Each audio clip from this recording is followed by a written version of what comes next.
Maka masyarakat mengasih info kepada Rasul kalau yang suka meludahi itu adalah sedang sakit.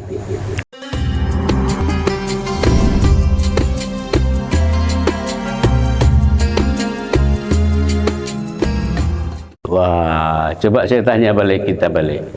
Orang ludahin kita, dapat berita sakit. Kira-kira apa yang cocok kita bilang? Karma. Kalau nggak pakai tauhid, Karma itu. nggak usah pakai tauhid lah. Ya kalau bahasa saya bilang mampus, mampus kau. Tapi Rasulullah tidak lakukan itu. Rasulullah pulang ke rumah, dia tanya Aisyah. Sampai di rumah, ya Aisyah, adanya tamar kurma di rumah ini. Ya, adanya kurma di rumah ini. Maka jawab Aisyah, untuk apa ya Rasulullah? Diceritakan Rasulullah kalau kurma itu ingin menjenguk orang sakit.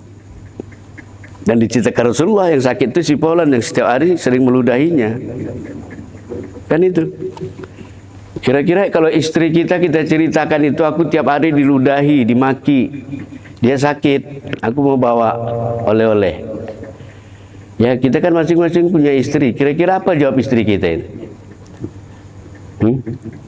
Kira-kira gitu. Apa Wano jawabannya Wano? Oh baik kali. Oh kok baik kali. Oh gitu ya. Ya kalau istrinya agak reman Wano, apa yang cocok jawabannya itu? Diludahin, sakit, abang mau nengok. Ya bisa-bisa bahasa itu. Kurasa abang nggak ada otaknya gitu. Iya kan? Aduh, bodoh abang. Diludahin dia sakit malah abang gini gitu ya. Tapi Rasulullah Aisyah tidak lakukan itu. Nah ini bawa. Dia jenguk.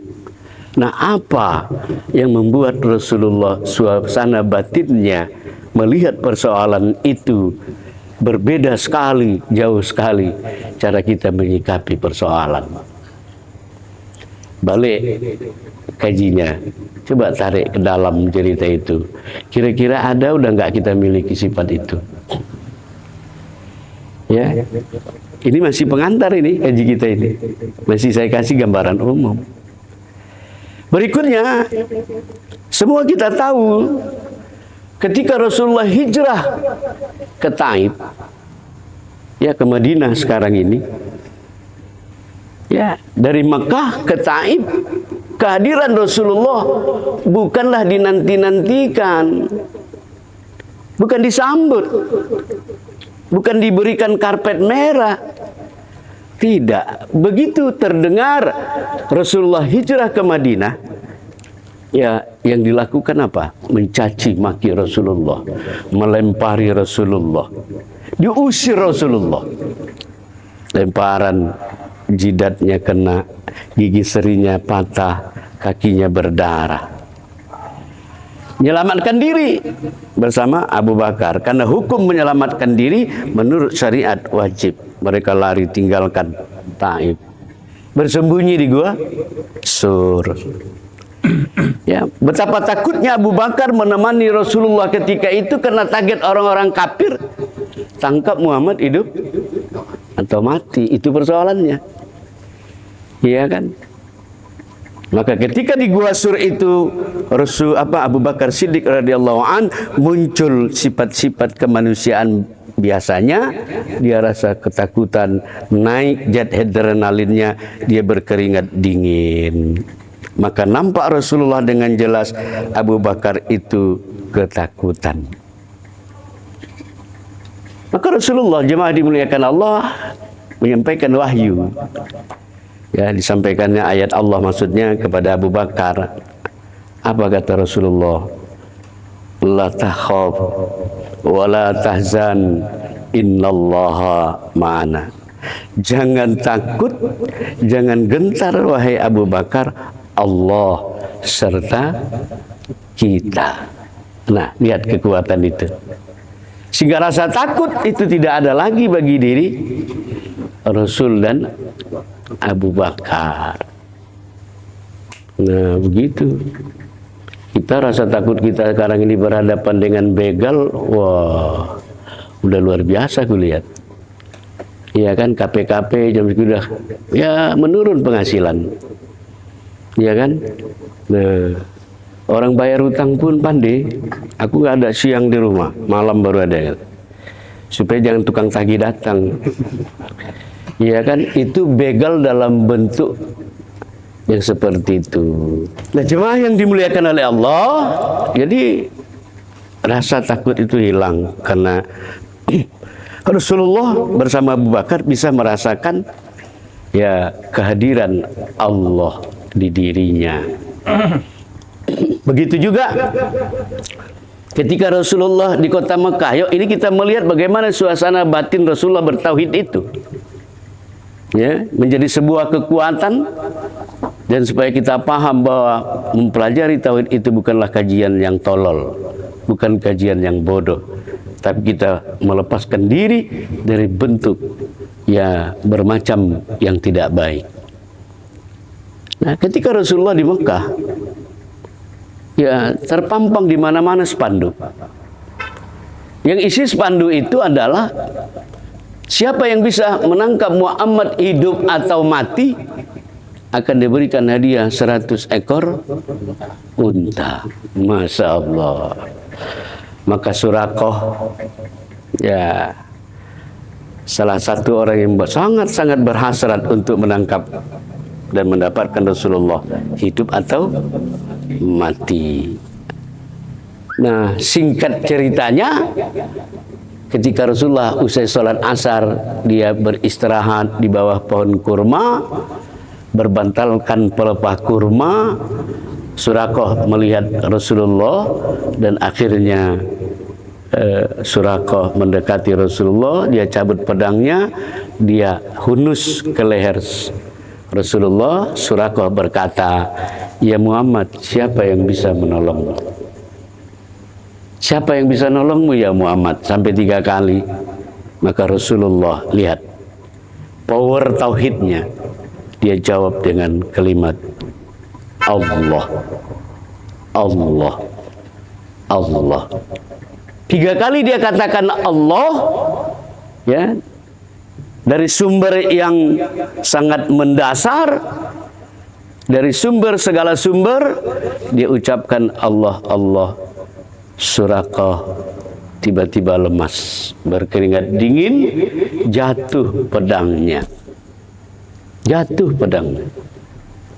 Bayangkan, kira-kira kalau besok kita ditilang polisi di jalan, ditanya polisi, siapa bisa nolong kau ini? Lantas bapak-bapak bilang Allah gitu. Kira-kira polisinya pingsan nggak ya? Iya kan? Nah, seperti itu. Yang mau kita lihat dari beberapa kisah ini, jemaah dimuliakan oleh Allah, ya, nilai-nilai tauhid. Ya, bagi orang yang ma'rifah kepada Allah, itulah yang bisa melahirkan rasa ketuhanan. Maka inilah dikatakan sebagai syariat dalam kajian tasawuf. Ya, kita nggak bisa melahirkan rasa ketuhanan itu ketika kita tidak bisa secara sempurna mengenal diri, mengenal Allah. Kita aneh. Di mana anehnya? Kita sudah membuat satu pernyataan kalau kita adalah la haula wala, kita ini lemah. Tapi kenapa persoalan yang muncul dalam hidup ini masih keakuan ego kita juga yang mau menyelesaikan? Di mana mungkin orang yang lemah bisa menyelesaikan masalah itu? Nah, jadi jemaah dimuliakan Allah, ya, saya ingin katakan dan tegaskan malam hari ini bahwa hakikatnya diri kita ini nggak ada. Ya, inilah sikap batin Rasulullah itu menghadapi persoalan yang kita ceritakan tadi itu. Yang ada ini adalah kenyataan Allah ini. Ya, kalau Allah ada, kita ada, itu dua, nggak boleh.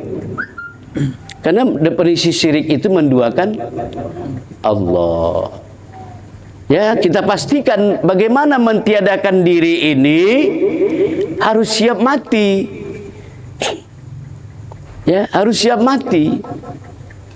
Karena dengan cara matilah kita berjumpa dengan Allah.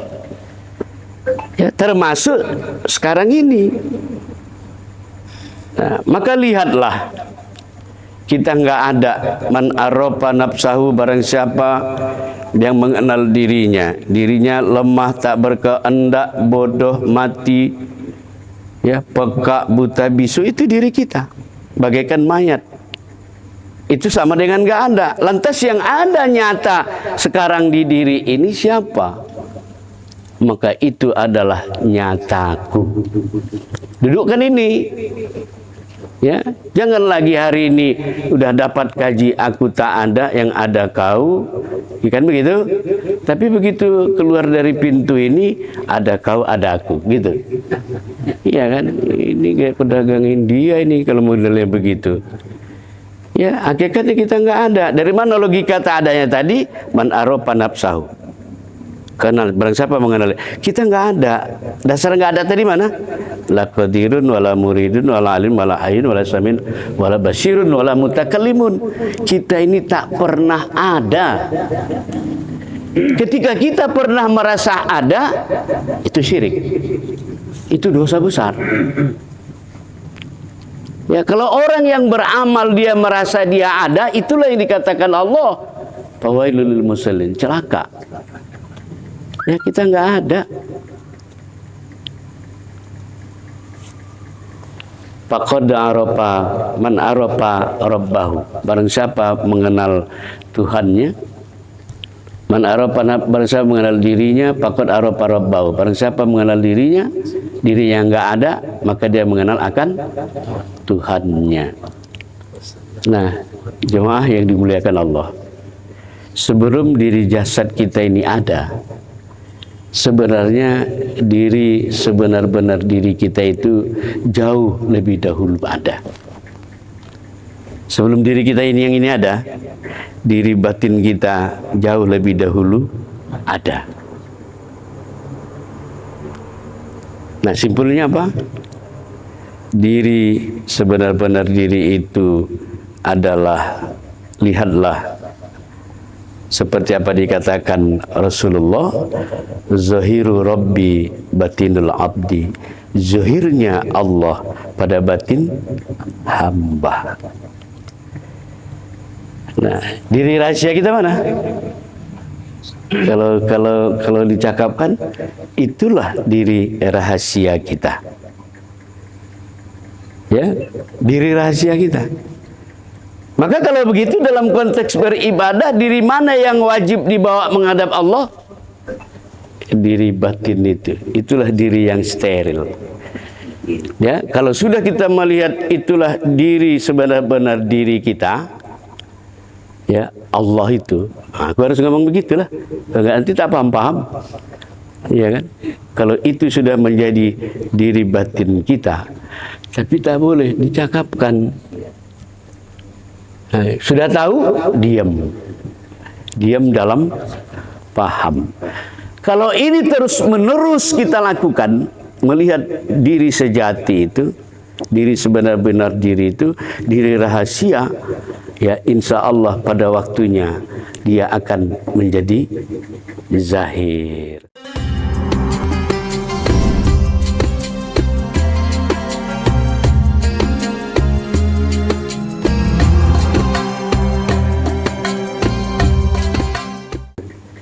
Ketika itu diri kita, barulah kita bisa menjadi insan kamil. Ya, manusia yang terbaik. Kalau manusia ego keakuan ini tidak akan. Jadi insan kamil itu diri yang itu. Gitu dia.